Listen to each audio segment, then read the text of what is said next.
প্যারোলে 7 ঘন্টার মুক্তি পেয়ে বাবার জানাজায় এলেন আওয়ামী লীগের সাবেক এমপি মাঝারুল ইসলাম সুজন।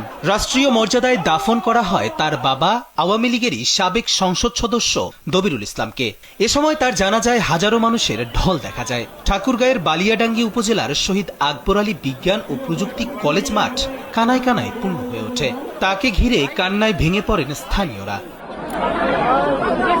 2024 সালের 5 আগস্টের পর আওয়ামী লীগের কোন সংসদ সদস্যের জানাজায় এমন ভিন্ন চিত্র খুবই কম দেখা গেছে। দলমত নির্বিশেষে প্রিয় মানুষটিকে শেষ বিদায় দিতে ভিড় জমান আশেপাশের কয়েকটি উপজেলার মানুষ।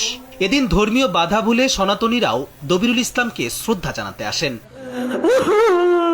প্যারোলে মুক্তি পেয়ে বাবার জানাজায় যোগ দেন ঠাকুরগাঁও 2 আসনের সাবেক সংসদ সদস্য মাঝারুল ইসলাম সুজন। এ সময় তিনি উপস্থিত মানুষের কাছে তার বাবার জন্য দোয়া প্রার্থনা করেন।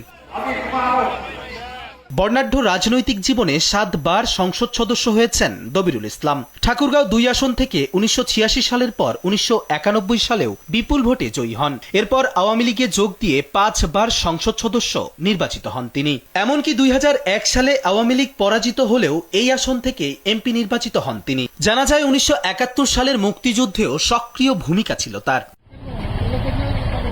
2024 সালের 5 আগস্টে আওয়ামী লীগ সরকারের ক্ষমতাচ্যুতির পর একাধিক মামলা হয় দবিরুলের নামে। ওই বছরের 2 অক্টোবর তাকে গ্রেফতারও করা হয়। দীর্ঘদিন কারাবন্দী থাকার পর চলতি বছরের ফেব্রুয়ারি মাসে জামিনে মুক্ত হন দবিরুল। এরপর অসুস্থ হয়ে পড়লে হাসপাতালে চিকিৎসাধীন অবস্থায় মারা যান বর্ষিয়ান এই নেতা।